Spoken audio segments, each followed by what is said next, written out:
Hello everyone, welcome back to the channel. Angie here, and I am so excited about today's recipe. It is gonna be high protein, low calorie. It's gonna fill you up. It's sweet, and you could have it any time of the day. So I know if you are trying to get lean, if you are trying to watch what you're eating to drop some body fat, to drop some weight, but you also want to have something that might be a little bit sweet, I got you covered. I have a massive sweet tooth, if you haven't heard. So I'm on a mission to take recipes that I love and to make them a little bit more calorie friendly, and I like to get more bang for my buck. I don't like when I get a dessert that's like this little and it's 500 calories and then I'm just left wanting more and more. So I try to make it higher protein to fill me up.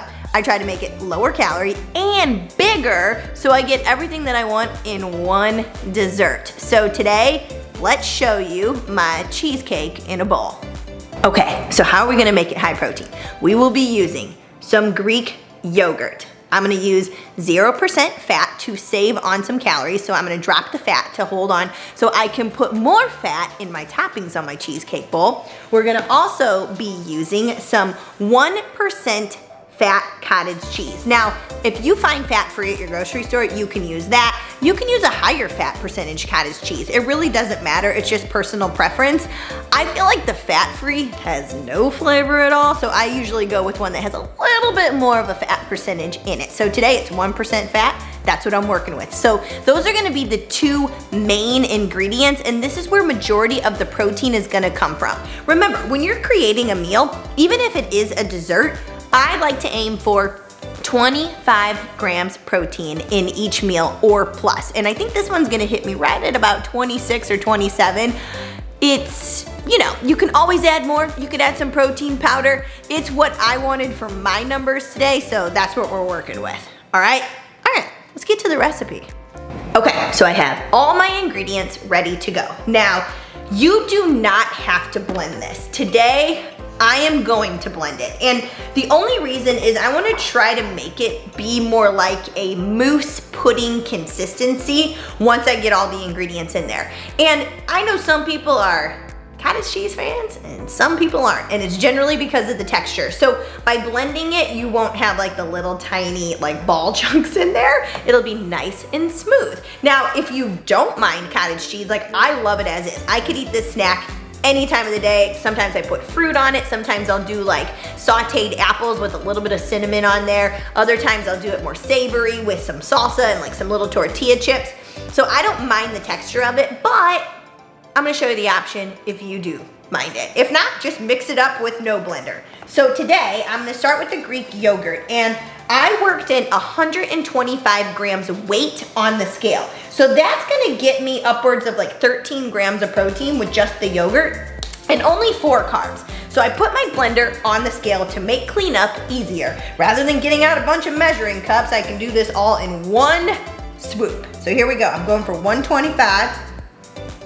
If you're wondering like what a full serving of Greek yogurt is, it's 170 grams, and that's about 3/4 cup. So because I'm doing the combination of the cottage cheese and the yogurt, I really didn't need it all. Okay, I'm good. All right, now I am gonna do a full serving of the cottage cheese. Most cottage cheeses are about 110 to 113 grams of weight on the scale. That's a half a cup. Now I'm using the 1%, so the protein on this one is 12 grams and the carbs are 5. If you go in a higher fat content, usually the carbs will be a little bit lower and the fat will be higher. Okay, so I'm gonna zero it out so I can now measure out an entire half cup, which my particular cottage cheese, that's 110 grams. Now, I'm making a cheesecake bowl. One of my clients actually shared this recipe with me, and I became a huge fan, so now I just manipulate it to work my numbers. But if she's watching, thanks for the recipe. And it's actually very similar to one that I used to make, and I used ricotta cheese. So I'll share that on a future episode because it makes a really good cannoli dip. So if you like a good cannoli, I've learned how to make the inside of it so macro friendly and so tasty, and it's a perfect dessert. Okay, so we got cottage cheese, Greek yogurt. Now it's time to sweeten it because, well, you probably don't want to just eat it like that because we're making a cheesecake bowl. But before I do, I'm gonna go ahead and blend now. I wanna try to get it to be super smooth. If it has a little bit of trouble kind of getting to the texture you want, like nice and silky, we'll add a little bit of almond milk. So I have it ready to go. All right, I'm gonna blend.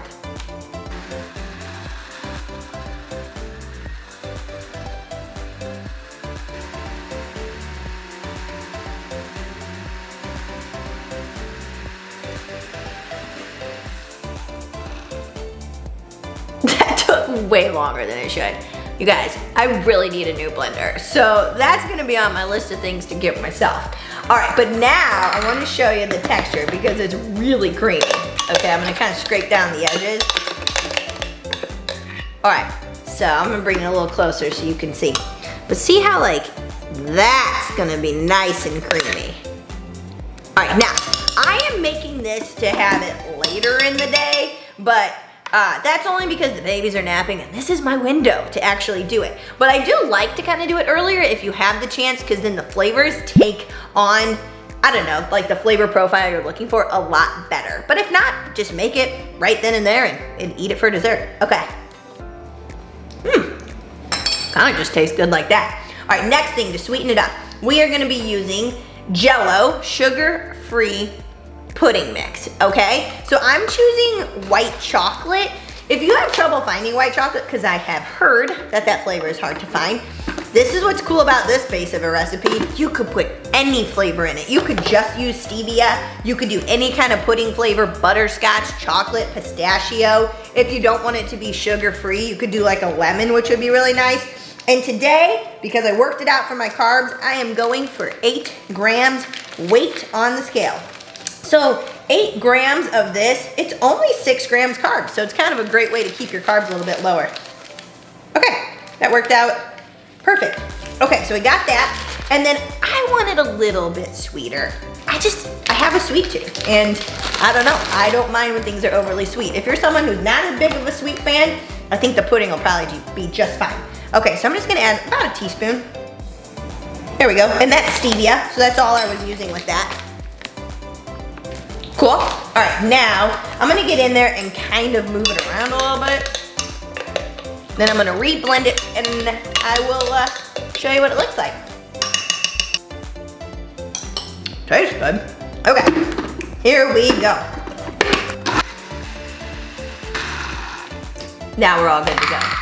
So like I said, you don't have to blend it. It's an extra step. If you just simply want to eat it all mixed together as is, awesome. I might still use a little bit of the almond milk just to kind of mix it through easier. Let's see how it turned out. Oh yeah, it got nice and creamy, so that's cool. Now I am gonna add to the top of it some crushed up graham cracker. I'm only gonna use a half of 1 cracker, so not even that much. It's really good. Honestly, I know I'm gonna have this for dessert because that's how I like to end my night, but this would be a really good breakfast, or maybe you're looking for like an afternoon pick-me-up and you want something sweet to help you get through the day. You could pre-make this, bring it to work with you, or just have it ready in the refrigerator. And then when you're like, oh, it's just that time of day, it's 3 p.m. and all I want is something sweet, you're ready to go with something that's high protein and super calorie friendly. Okay. I wanna make sure I have it all. I don't wanna miss any.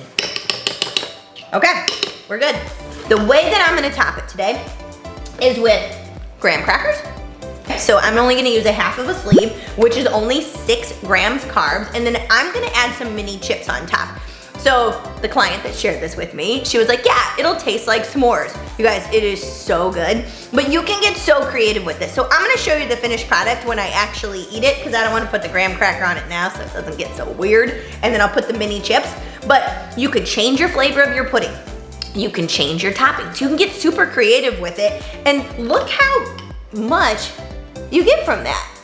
And it has a really silky, like more like a mousse like consistency. And if you want it to be a little bit looser, closer to pudding, you can always add more milk. Sky's the limit. But this whole recipe, this includes my graham crackers and my 1 tablespoon of mini chips that I'm gonna use. It is 250 calories, 26 grams protein. Go look at other desserts out there most desserts that are made just as a normal dessert, not with protein focus in mind, they're barely gonna have any protein in it. But so now you're gonna be using that protein to help you to recover from your workouts, to help you hold on to that muscle if you are trying to burn some fat right now. It's gonna keep you full. It helps keep the calories in check. It only had 4 grams of fat and only 24 carbs. So this is a perfect dessert, and you're just gonna have fun getting super creative with it. So I'm gonna show you the finished result when I have it later tonight. Post everybody going to bed and mom's relaxing. Okay, so I am finishing off the dessert that I made earlier. Remember, this is a high protein, low calorie, pretty voluminous dessert, and I did white chocolate cheesecake tonight. So I'm using a 1/2 graham crackers as my topping. So I'm gonna go ahead and just kind of crumble and crush that up there. So I'm doing kind of like a little s'mores take on it. All right, and then I'm gonna add mini chocolate chips. I had mentioned I was gonna do a full tablespoon earlier, but then I got snacky. I am kind of guilty of bite, licks, and taste right now with the baby stuff, and I made them butter noodles with Parmesan, and I just cannot stop popping that in my mouth. So we're going 7 grams. So I'm gonna put those on there. Going up to 7, get a little bit more. Okay, and that's it. So it's a nice little dessert for the night. All right, so I'm gonna go enjoy this. If you like today's episode, go ahead, give it a thumbs up, comment below, and let me know what other kind of desserts would you like me to make more calorie macro friendly. I'll see you guys soon.